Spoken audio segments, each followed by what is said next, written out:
Shalom, selamat siang siswa-siswi kelas 7. Ya, pada siang hari ini ketemu lagi dengan Miss Afi di pembelajaran PKN. Oke, pada siang hari ini kita akan membahas materinya mengenai perumusan dan pengesahan Undang-Undang Dasar Negara Republik Indonesia tahun 1945. Kemarin kita telah membahas mengenai konstitusi dan sekarang kita akan membahas mengenai perumusan dan pengesahan Undang-Undang Dasar. So, Miss berharap kalian bisa mengikuti pelajarannya dan tetap semangat belajar pada siang hari ini.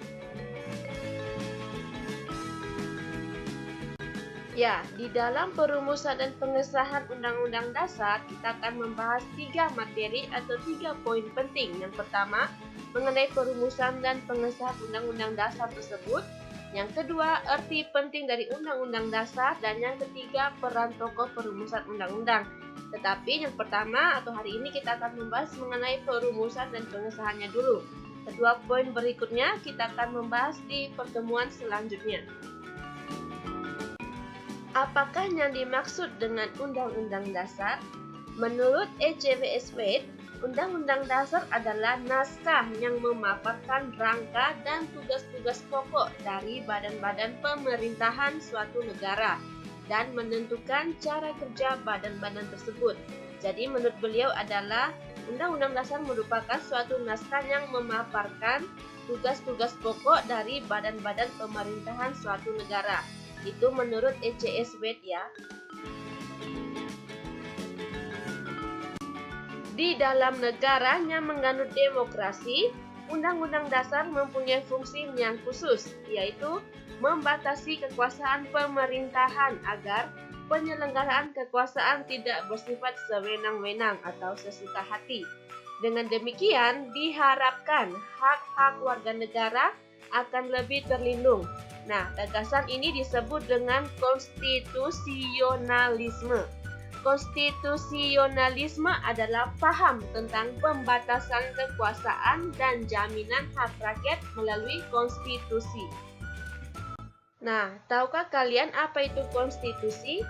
Konstitusi dalam bahasa Inggris Constitution, dalam bahasa Belanda Constitutie, dalam bahasa Jerman Constitution, dalam bahasa Latin Constitutio, yang berarti undang-undang dasar atau hukum dasar. Jadi intinya konstitusi itu adalah hukum-hukum dasar. Ya, konstitusi ini terbagi menjadi dua, yaitu ada konstitusi tertulis dan konstitusi tidak tertulis. Seperti yang kita pelajari di pertemuan sebelumnya, itu ada dua ya. Oke, konstitusi tertulis adalah aturan-aturan pokok dasar negara, bangunan negara, dan tata negara yang mengatur peri kehidupan satu bangsa di dalam persekutuan hukum negara. Sedangkan konstitusi tidak tertulis disebut juga konvensi, yaitu kebiasaan ketatanegaraan yang sering timbul dalam sebuah negara. Jadi ingat, konstitusi terbagi menjadi dua, ada tertulis dan tidak tertulis. Ya, di sini Miss berikan contoh konvensi dalam ketatanegaraan Indonesia antara lain, yaitu yang pertama, ada pengambilan keputusan di MPR berdasarkan musyawarah untuk mufakat. Yang kedua, pidato presiden pada tanggal 16 Agustus 1945 di depan sidang paripurna DPR dan sebelum MPR bersidang. Yang ketiga, presiden telah menyiapkan rancangan bahan-bahan untuk sidang umum MPR yang akan datang itu. Jadi, Miss telah tampilkan ada contoh konvensi dalam ketatanegaraan Indonesia. Negara Indonesia menganut paham konstitusionalisme sebagaimana ditegaskan dalam pasal 1 ayat 2 Undang-Undang Dasar Negara Republik Indonesia tahun 1945 yang berbunyi, kedaulatan berada di tangan rakyat dan dilaksanakan menurut Undang-Undang Dasar. Jadi ingat, negara Indonesia adalah negara yang menganut paham konstitusionalisme, di mana kedaulatan itu ada di tangan rakyat. Konstitusi adalah hukum dasar yang dijadikan pegangan dalam penyelenggaraan pemerintahan negara. Oleh karena itu, konstitusi bukan undang-undang biasa. Konstitusi tidak ditetapkan oleh lembaga legislatif biasa, tetapi oleh badan khusus dan lebih tinggi kedudukannya. Dalam hierarki hukum, konstitusi merupakan hukum yang paling tinggi dan fundamental sifatnya sehingga peraturan-peraturan di bawahnya tidak boleh bertentangan dengan Undang-Undang Dasar. Ketika kemerdekaan Indonesia diproklamasikan, Indonesia belum memiliki Undang-Undang Dasar. Nah, Undang-Undang Dasar Negara Republik Indonesia ini ditetapkan oleh PPKI pada hari Sabtu, 18 Agustus tahun 1945, satu hari setelah peristiwa proklamasi. Ya, sekarang coba kita lihat di sidang BPUPKI kedua pada tanggal 10 hingga 17 Juli tahun 1945. Naskah Undang-Undang 1945 pertama kali dipersiapkan oleh BPUPKI.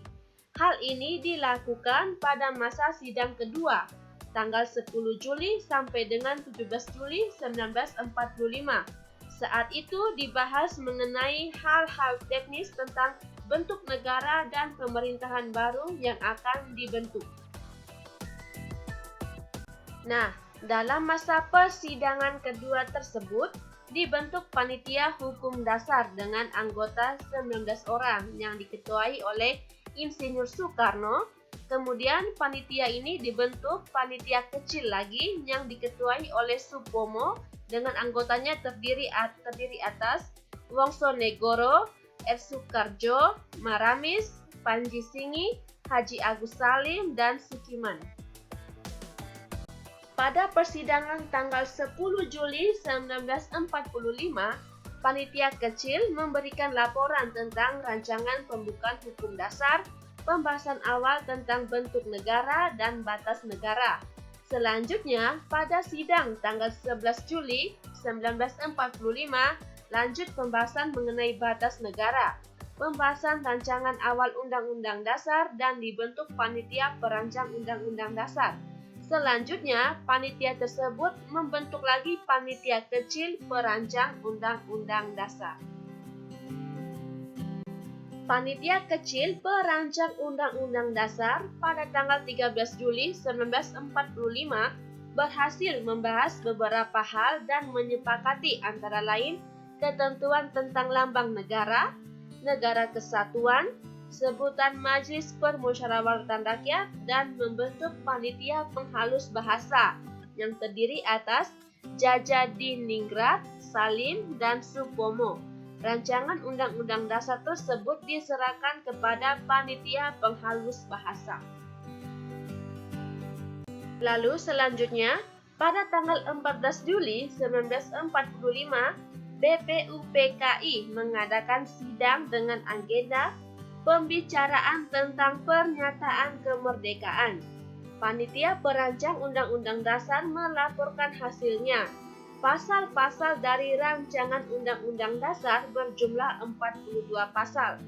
Dari 42 pasal tersebut, ada 5 pasal masuk tentang aturan peralihan dengan keadaan perang, serta 1 pasal mengenai aturan tambahan.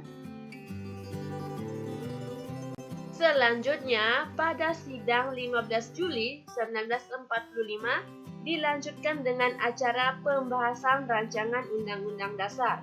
Saat itu, Ketua Perancang Undang-Undang Dasar, yaitu Soekarno, memberikan penjelasan tentang naskah yang dihasilkan dan mendapatkan tanggapan dari Muhammad Hatta. Lebih lanjut, Supomo sebagai panitia kecil perancang Undang-Undang Dasar diberi kesempatan untuk memberikan penjelasan terhadap naskah Undang-Undang Dasar tersebut. Ya, penjelasan Supomo antara lain menjelaskan betapa pentingnya memahami proses penyusunan Undang-Undang Dasar. Kata beliau, "Paduka Tuan Ketua, Undang-Undang Dasar negara manapun tidak dapat dimengerti sungguh-sungguh maksudnya Undang-Undang Dasar dari suatu negara. Kita harus mempelajari juga bagaimana terjadinya teks itu. Harus diketahui keterangan-keterangannya dan juga harus diketahui dalam suasana apa teks itu dibikin. Dengan demikian, kita dapat mengerti apa maksudnya. Undang-undang yang kita pelajari, aliran pikiran apa yang menjadi dasar undang-undang itu. Oleh karena itu, segala pembicaraan dalam sidang ini yang mengenai rancangan-rancangan undang-undang dasar ini sangat penting oleh karena segala pembicaraan di sini menjadi material, menjadi bahan yang historis, bahan interpretasi untuk menerangkan apa maksudnya undang-undang dasar ini. Jadi itu merupakan penjelasan undang-undang dari salah satu tokoh yaitu Supomo. Naskah Undang-Undang Dasar akhirnya diterima dengan suara bulat pada sidang BPUPKI pada tanggal 16 Juli 1945. Selain itu juga diterima usul-usul Panitia Keuangan dan Panitia Pembelaan Tanah Air. Dengan demikian selesailah tugas Panitia BPUPKI. Oke anak-anak, sekian dulu pertemuan kita pada siang hari ini. Nanti pertemuan berikutnya kita akan membahas materi selanjutnya. Oke, tetap sehat selalu, jaga kesehatan. Tuhan Yesus memberkati.